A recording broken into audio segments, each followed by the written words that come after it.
Welcome to Grow Money Business, the podcast dedicated to helping business owners optimize income, pay less in tax, and invest prudently. Here's your host, Grant Bledsoe. Hello, everybody. Grant Bledsoe here. Welcome back to Grow Money Business. My guest on the show this week is Rocky Lalvani. Rocky is a certified implementer of Profit First, which is a book you may have heard of, might be familiar with, written by Mike Michalowicz, which helps small businesses and organizations manage their cash flow and pay the owners first before allocating resources to expenses and really helps them live on a budget. I have to confess I've not read the book myself, but I know a whole bunch of business owners that swear by it and have had great results following the principles written in the book. And that's what Rocky does in his business consulting practice. He's been in the industry for a long time. He uses Profit First very successfully and joins us today on the show to talk about small business cash management, managing cash flow and profitability, understanding your own business finances, and how to find cash at the end of the month if on paper your business is showing a profit, but the cash somehow didn't wind up in the account. This was a great conversation. I learned a lot. Rocky is very wise on these issues and these topics, and I hope you enjoy the conversation as much as I did. Hey everyone, I need to interject quickly to remind you all that nothing found in today's episode or any other episode of Grow Money Business should be considered financial, investing, legal, tax, fitness, or even relationship advice. It's content that you're free to use and to deploy on your own terms. And before taking any actions on content found on the show, please do consult with your tax professional, your attorney, or your financial planner. If you don't have a financial planner, head on over to threeoakswealth.com to learn more about what we do in terms of financial planning and investments and how we help clients on an ongoing basis. Rocky, thank you very much for joining me today. You are a business coach. You're a certified Profit First practitioner. I'm probably using the wrong jargon, but I'm really excited to talk to you today about this concept because it's something that I think a lot of our listeners have probably heard of, and very few have actually used in their own businesses, probably not have read the book. And I'm really excited to talk through this concept and what you do on a day-to-day basis because I think it's really going to help our listeners. Why don't you tell us a little bit about yourself and what you do on a day-to-day basis today? Thank you so much for having me here today, Grant. You know, it's funny because a lot of what we're talking about is based on Mike Michalowicz's book, Profit First. And Mike goes out on a ton of stages, does a lot of talking, and, you know, he comes off stage. People are like, we love the book. We love your talk. And his first question is, did you open the bank accounts and start? And they're like, nope. Yeah. And so that's normal, right? So even the people who know this don't take action, which is the problem. So what I do is I help people implement Profit First, but that's literally what we call the basics of what I do. Once we've got your cash flow in the right place, then we start layering on everything else that you as a business owner should do to have a well-run business that is highly profitable and growing, and you know, and you can predict what's going to happen tomorrow based on a whole bunch of different metrics that we look at. So for me, every business is a math equation. As soon as you figure out the math equation for that business, then you know how to apply leverage and tweaks and work less and make more. And that's what it's all about. How do you work less but make more? That's the holy grail. We take the money, we remove it from the business, and we give it to somebody like Grant and say, make this grow so I don't have to even worry about anything. That concept of knowing what the important inputs are and looking at your KPIs and turning the dials in a way that you have confidence in and you know what the outputs will eventually be is you make it sound so simple. It is harder in practice, I found, to execute on, but it is such a great, simple idea. Now, you mentioned, have you opened the accounts? Tell us about the accounts. Tell us about the book. What do you mean by accounts? So Mike is a serial entrepreneur. And back in, I guess it was early 2000, he exited his companies and he walked away with a lot of money. And within 2 years, he lost it all. He made bad investment decisions, bad choices, bad spending, to the point that they came for the keys to the house and the car. So it was kind of this wake up call of, wait a minute, I thought I was a successful business owner. How did I get this so wrong? And so during that time, he had a lot of ahas. He went through a lot of soul searching. And that's kind of where some of the ideas for Profit First came from. So the first principle of Profit First is that we have the wrong equation for profit. So we're told sales minus expenses equals profit, right? Where does that leave profit? Whatever's left over. Yeah, it's an afterthought, right? But how many people went into business for leftovers? No, right? You went into business to make a profit. So why is it a leftover? And Mike's like, let's fix the equation. And so we took the equation from sales minus profit equals expenses. And what we're actually doing now is we're taking our profit first. This is not greed. We're not screwing people. None of that. We're putting our profit aside first, and we're learning to live on a constrained, dare I say, budget, right? And that's basically what you're doing. So these are the same principles that you find in personal finance. You know, back in the day, people used envelopes to put their money aside for different things. Or what Mike did was take those principles, apply it to a business, and use bank accounts. And so basically what happens, I call this treasury management for a small business, right? The money comes in, and what we do is we have one bank account where all the money goes in. Now it's really easy for you to see how much money came in, right? It's not, wait, did money come in? Did money go out? What's going on? It's just clarity. In this bank account, I see that in the last 2 weeks, this much money came in. And then we take that money and we allocate it and we put it into other bank accounts. So the first bank account we put money in is profit. The second bank account we put money in is owner's pay, because the owner should stop paying themselves last. You ought to be paid up front because you're the one who took the risk. You're the one who started this business. The next account we put money aside for is taxes. This is the weirdest thing. When tax time comes, business owners who do this go, what's my tax bill? No problem. Let me stroke a check. And if there's money left in the tax account, it's bonus for them. So paying taxes no longer becomes a problem. And then the last place that we put our money is in our operating expenses. And so now we paid ourselves, we've taken our profit, we covered the taxes, and now this is what my business needs to learn to run on. And it's basically Parkinson's law. Parkinson's law says whatever time or money is allocated is going to get used up. So if you allocate $100,000 in 6 months, it's $100,000 in 6 months. You allocate 3 weeks and $20,000, they'll figure it out. Business owners are smart people. They figure it out. And that comes back to the 80-20 rule. 20% of what you're doing produces 80% of the results, which means you're wasting 80% of your time and money most of the time. This is forcing you to be a little bit more controlled. And that is literally the basic principles of Profit First. And if you just go do that, it works. The great thing is now we've got tech companies that have come in. There's one called Relay. Relay actually will run your bank accounts for you, automate this whole thing. And if you tell it where you want your money to go, as money comes in on a set basis, it moves it to wherever it needs to be. And you don't even have to worry about it anymore. It all happens behind the scenes. So it makes it easy than it's ever been. Yeah, and I know I'm sure you've had this discussion thousands of times with businesses and business owners that have not done anything to this effect, and you just get short, and now all of a sudden things get tight, and you have to make decisions that you really don't want to make, such as negotiating with the IRS to defer some of your tax payment or not making payroll or something like that. Those are really, really bad things that often come up.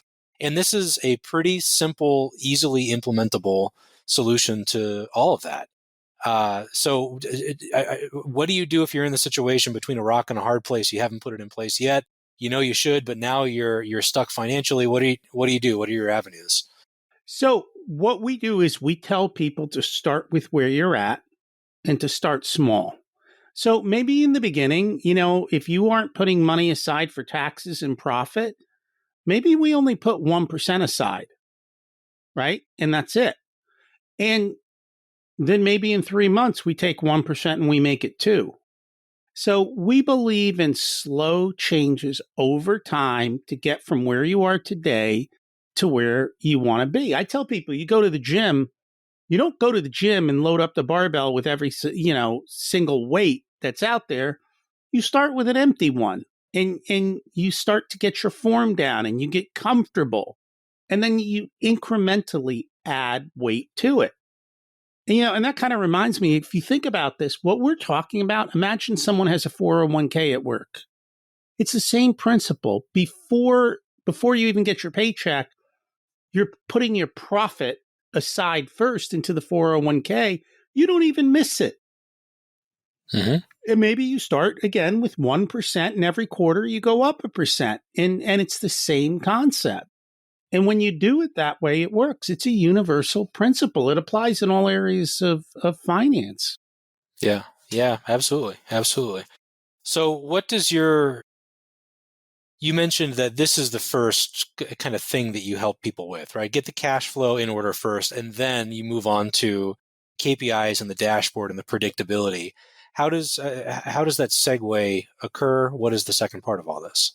So there's 2 things that we do first, and I do things really differently. The first time I sit down with a new client, we spend a couple hours and we start with how they grew up and how they learned about money. Because their money mindsets and their money behaviors and their money learnings are going to bleed into their business. And they're going to behave the same way. So we need to know, what are your money behaviors? The next thing, what are your goals? What's your big picture? Like, what do you want this business to do to serve you? Too often people become slaves to their business. We believe your business is supposed to serve you. So what does that actually look like? What does it mean for it to do? What is the ideal business and how is it supposed to do that? And then we start setting targets. So if you tell me, okay, I want to run my business this year and I want $1 million. Well, great. Let's work backwards. If we're going to do $1 million, what's your average transaction value? Well, if you tell me the average transaction, I can tell you how many transactions you need.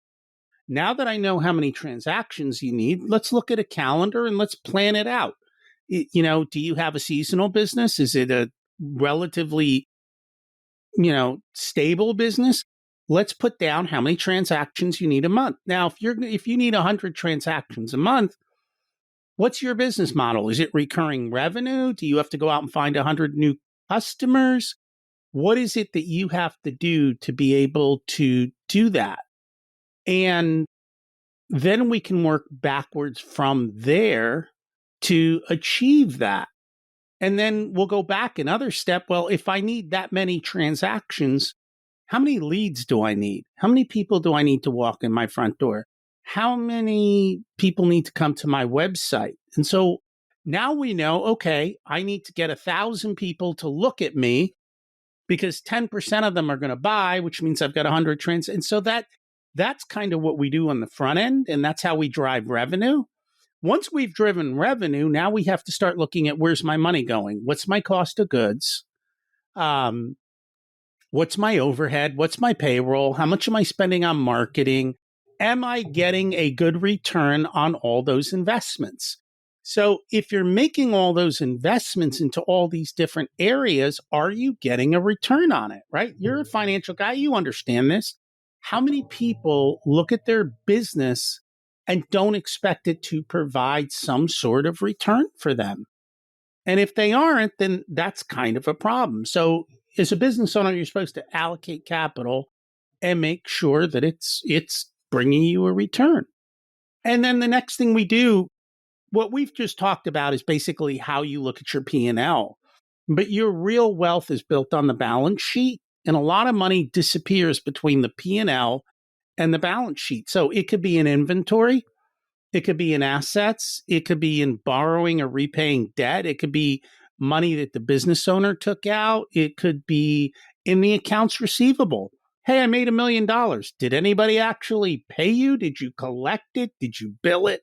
So we look at all of these different things and we bring them all together. And then we sit down with the business owner and go, hey, this is where you need to focus right now.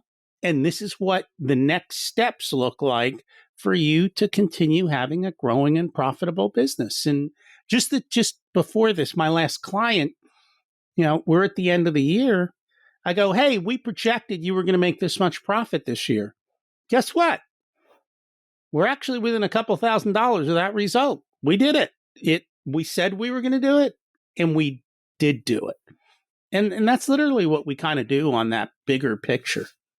Right and then on. Once we have the profit, now we can play tax savings games, retirement accounts, taking it out of the business, allowing it to grow, because businesses don't always succeed.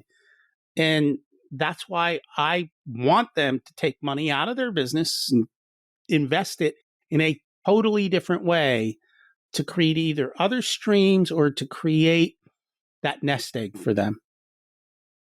Your process of interviewing people about their background with money and their mindset, and then talking about what they want to do going forward, is strikingly similar to our process here when we work with new clients. Because guess what? Your experience and environment, your money environment when you were growing up, has a far more profound impact on how you view money and the decisions that you make and how you make decisions than I think most people realize. And just bringing that to light is the first step toward effective decision-making going forward. I do have a follow-up question for you, though, Rocky. You mentioned that a lot of value is lost between the P&L and the balance sheet. Can you give us a couple examples of what you might mean by that? So a lot of people say, hey, I looked at my P&L. By the way, 80% of business owners don't even look at their P&L. But that's a story for another day. The P&L says I made $100,000 in profit. Where is it? And people don't realize if you're making loan payments, your principal payment on that loan doesn't show up on your P&L. Mm-hmm. And so it disappeared. Again, if there was a change in your inventory. So during COVID, at the beginning of COVID, because of all the supply chains and the issues, we were telling all our business owners, stock up on inventory because we don't know we're going to get it tomorrow. And if you don't have inventory, you can't sell. But if you're going to stock up on all that inventory, you might have $100,000 in profit, but you spent $75,000 of it in inventory and you don't see that. So it mm-hmm. essentially disappeared. You don't have good collections, or it takes people too long to pay you, then, while you technically made the sale, you haven't gotten the cash.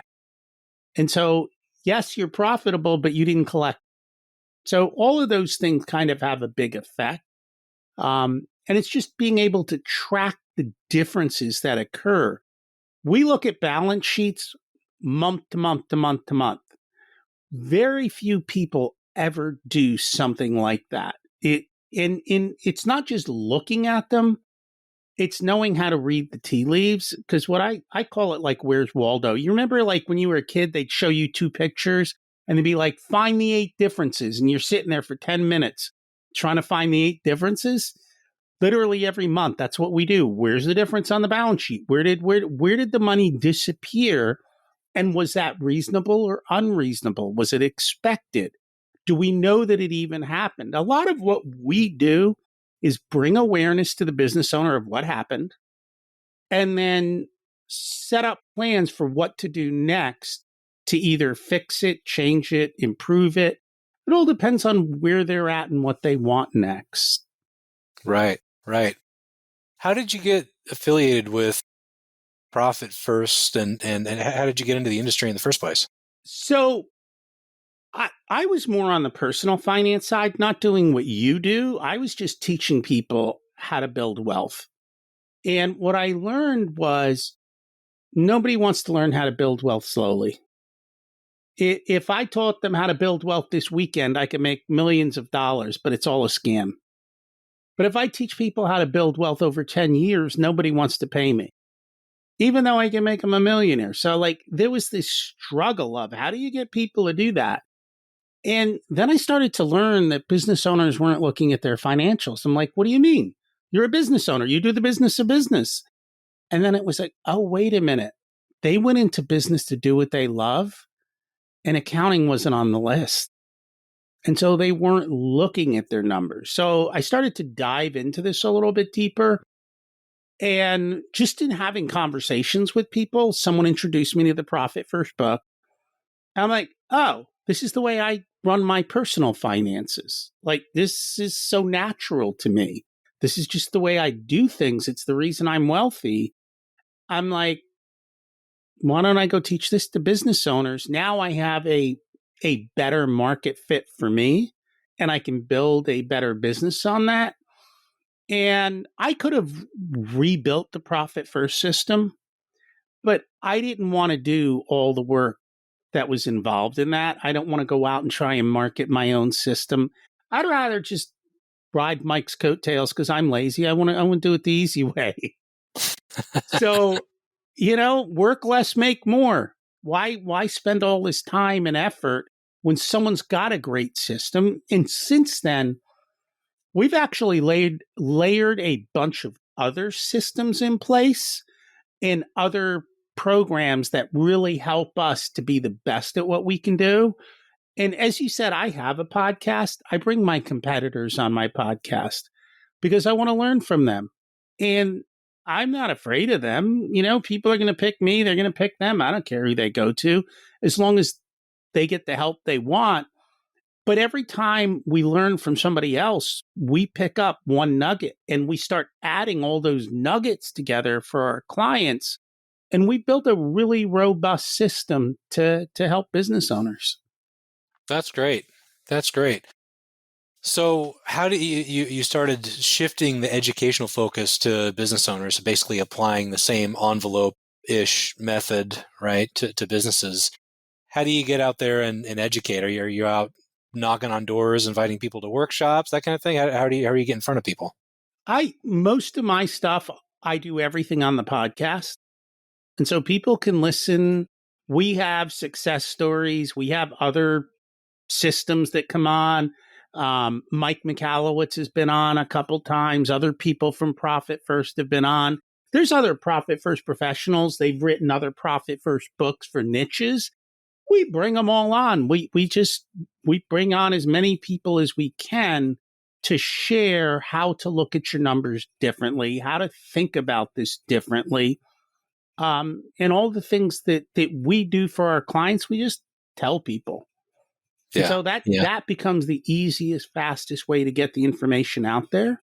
And I don't have to go knocking on doors. And then I come on shows like this and I share here. So your audience gets to hear. And if it's of interest to them and they like me, they'll show up. If not, hey, that's fine. I'm okay with that too. That's what I found too, is just this podcasting in general is just such a great way to deliver your message, communicate in long format dialogue, and just let people self-select in or self-select out. And I can tell you that in my own sales funnel, we when somebody is referred to us or comes across the website or whatever, almost everybody listens to an episode or two or watches an episode or two of the podcast just to get a feel for how I communicate. And if they don't like it, then they're not going to reach out, and it saves us both a lot of time, and they're more likely to get to the best place for them. And for the same reason, I love the idea of having your competitors on the show too. We have other advisors on this show too, friends and otherwise, and the whole idea is we're all trying to seek information and reach the best outcome. And I feel like as a professional, we've got an obligation to refer a lot of people out to other advisors who are not a good fit for what we do. So in your practice, do you focus on any specific industry or any specific type of business? What does the clientele look like? So we don't focus on a particular niche. Part of that is I'm more concerned about the psychographic than the demographic. So we're more interested in business owners who want help with this, who want to learn, who are willing to show up and do the hard work, and who are willing to listen and who know how to manage their calendar. And, I attract the kind of people who want that more holistic view of their business. We don't get the grind them out and blow it up kind of people because that's just not who we are. So that's what I find is by people know, you attract people who are like you or who think like you. And so I'm more interested in how they think and how they behave than whether or not they're in a retail business or that business. I do have a lot of experience across a lot of different lines. What's really cool, though, is because of that, we can take ideas from one industry and bring them to another industry. And one of the biggest things I think we're bringing to every industry is how do I create recurring revenue in a place that's not a recurring revenue traditionally model? Because it's a lot easier if you can predict your cash flow and you've got recurring revenue than if you have to make every single sale every single time.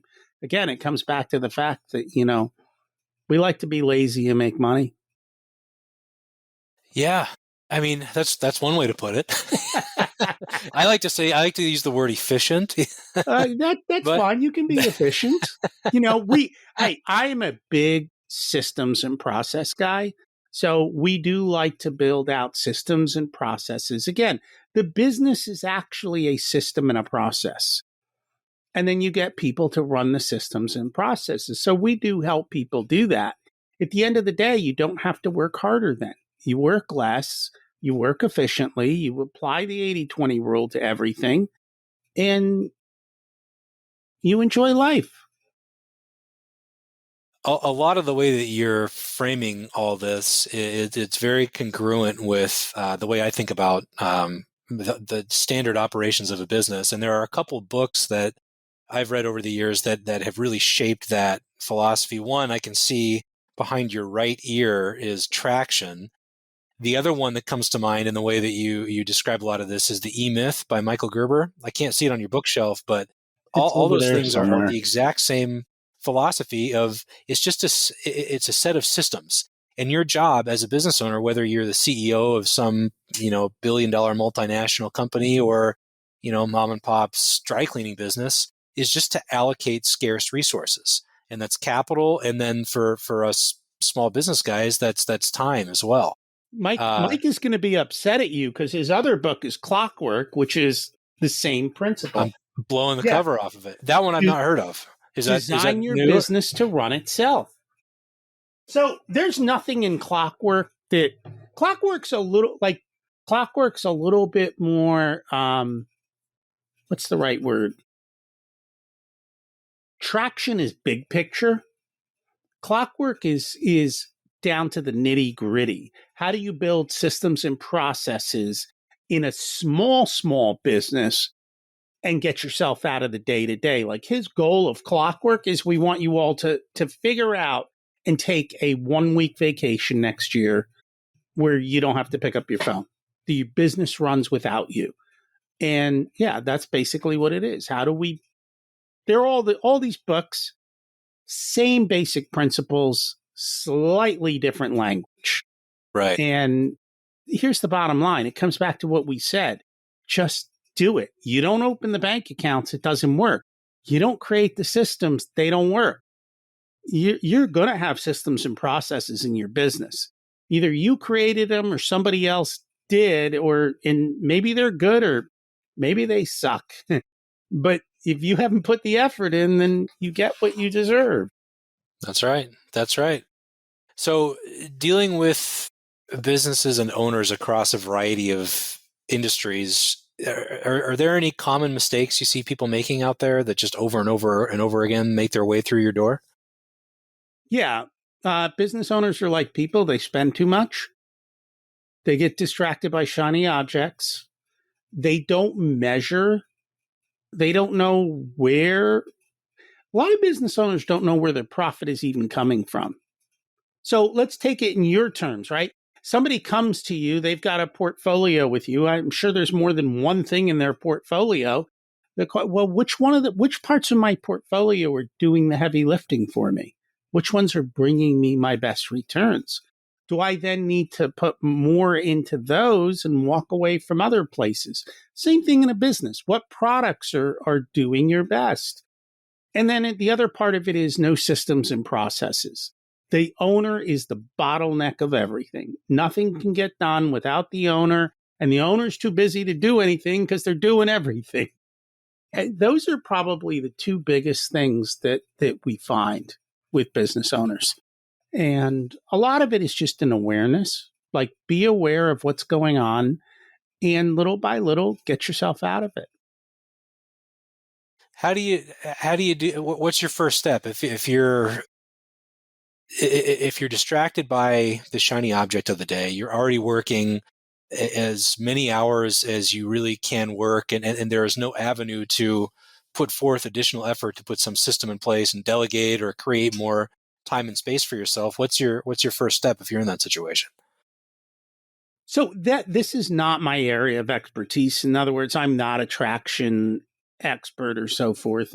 But at the end of the day, I think most people are doing a lot. First thing is, tell me what you're doing.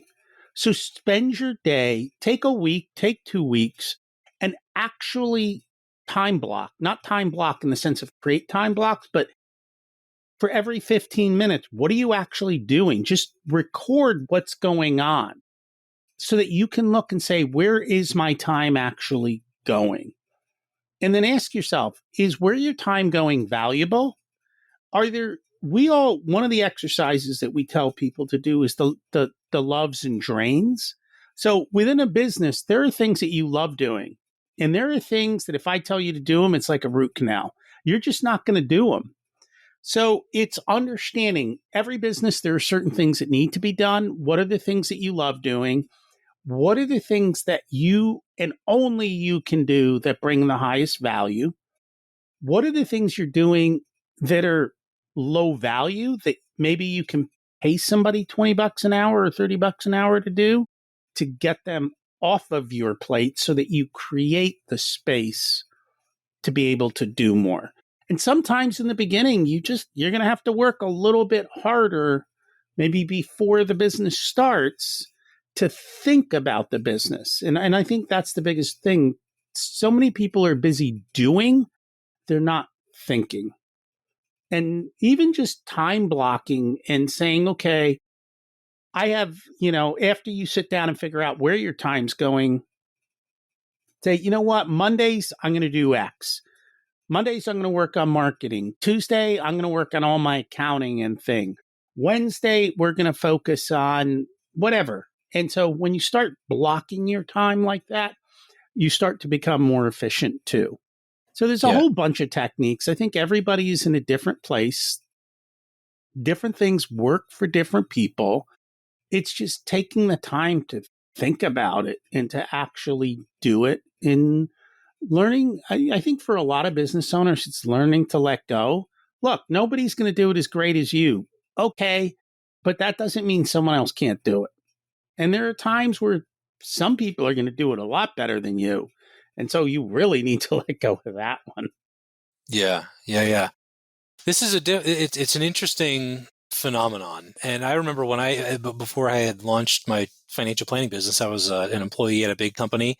And for our listeners out there who have not been in this situation before, when you're an employee or when you're running a big corporation that has investors and a board of directors that decide, who to hire and fire in your role, right, that you have to impress, you have all these parameters related to your performance that are constantly being viewed and evaluated and reviewed with you, right? And when in this space that we're talking about, your smaller businesses where you, as the owner operator, own 100% of the equity, you might have to report to a spouse or another family member or something like that. But it's an open ocean, and you can really easily get sidetracked doing stuff that's not terribly productive.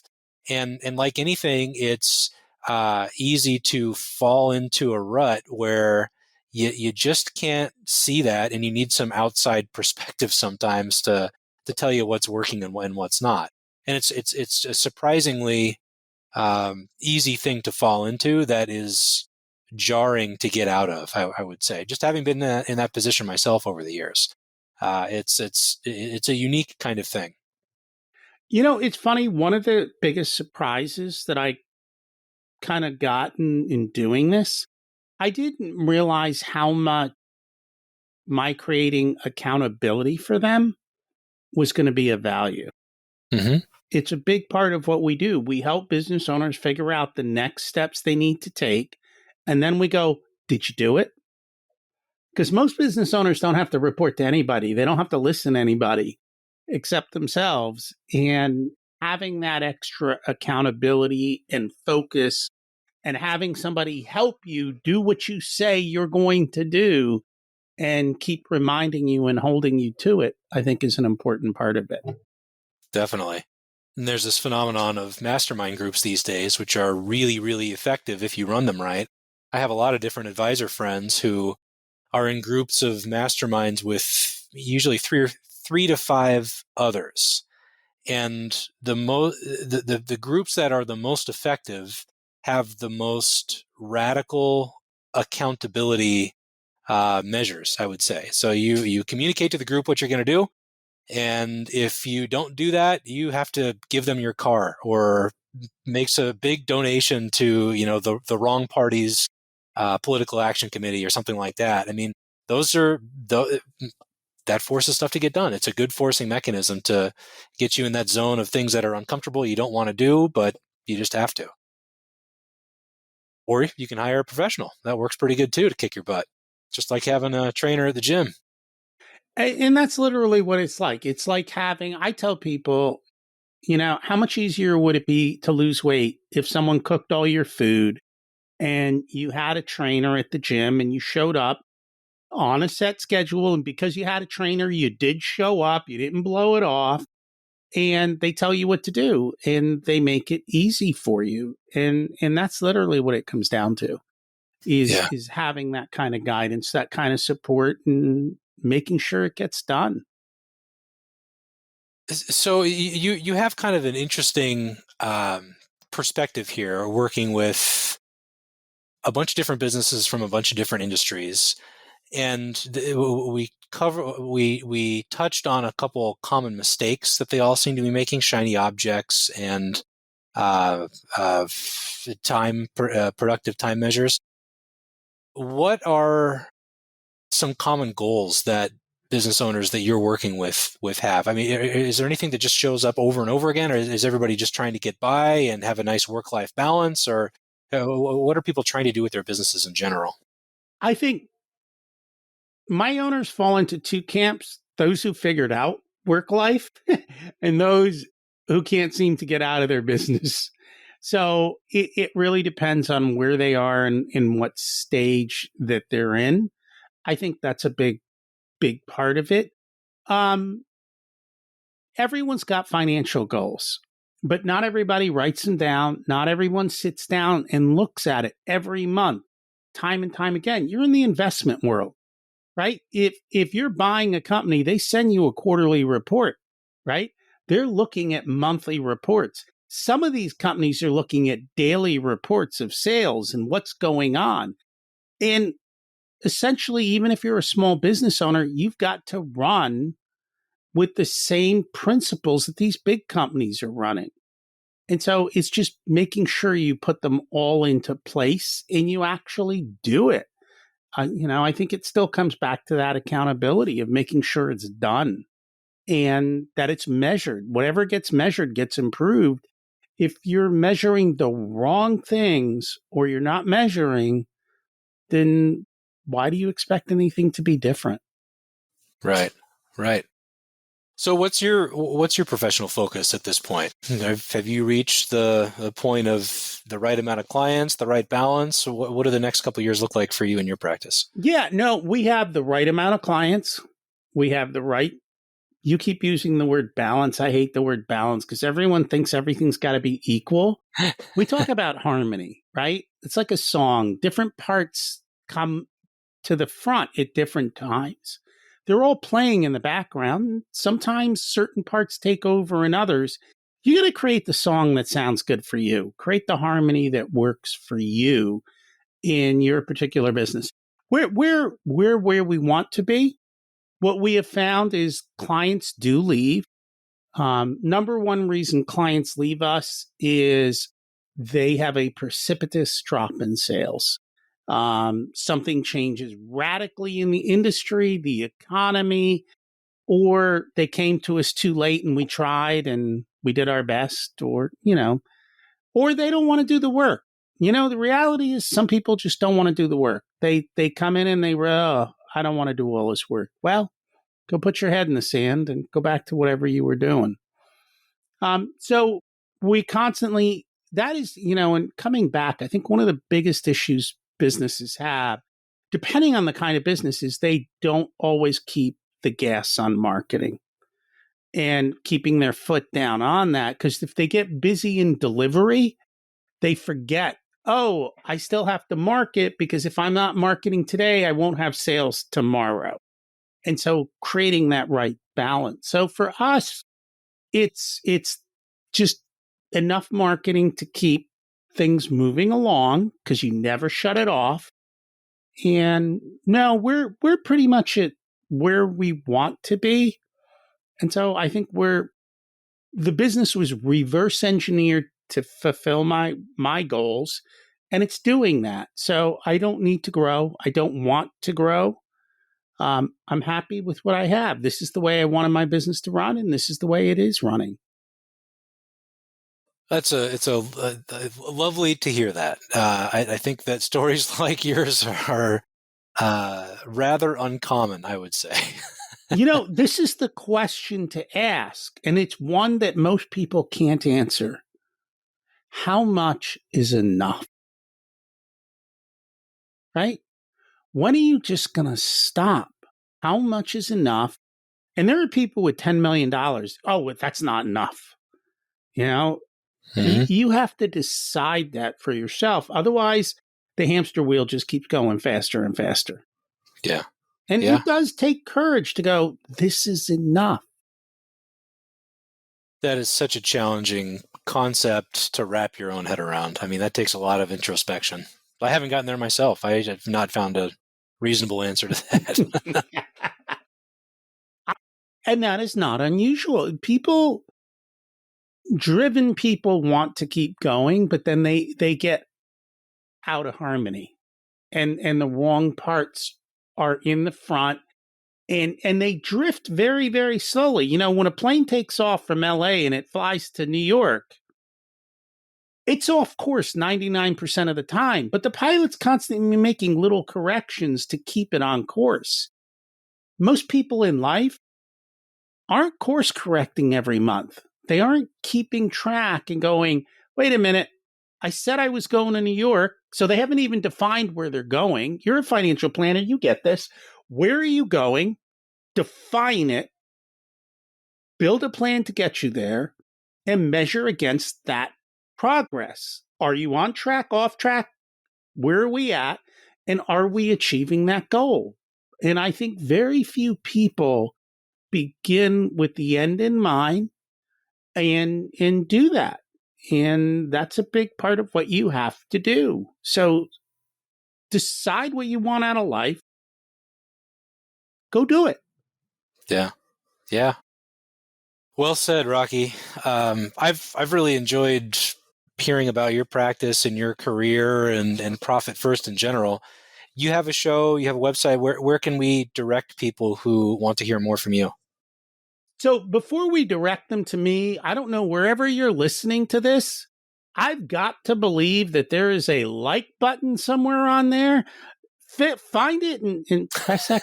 Give Grant a little love. Come on, right? He's giving you this stuff for free. Maybe there's another business owner who needs to hear this or hear something else that Grant has done. So be nice and share, right? Let's be a little bit more abundant. once you do that, if you've got another minute, my website is profitcomesfirst.com. On there, you can find links to the website, to the podcast. We've got programs from the beginner business owner all the way through to one-on-one where, more seasoned business owners can work with us. You can find it all on there. And you'll find the podcast where we teach everything that we do. Right on. Well, this has been great, Rocky. You know your stuff. You've seen a lot of instances, a lot of cases over the years, and I'm really appreciative of your time and sharing some of that wisdom with us. I'll have to have you back on again here sometime soon. Thank you for having me today.